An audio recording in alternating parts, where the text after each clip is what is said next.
and what the consequences are of doing such. So first of all, as they say in the instructions, you turn this on, and then you can turn this one on afterwards. So, but first we will insert the doobly-doo all the way in, and you will notice that after I turn this on, like this, it goes to the channel that it's currently on, whatever channel, doesn't matter. But if I do this, you hear nothing, nothing at all.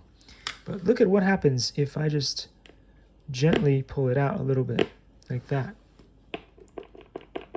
There you go, now it starts working. So the idea here is that if I leave the room,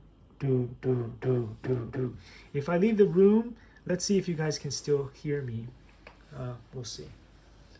It's going to be part 3 of the video at that point. Likey.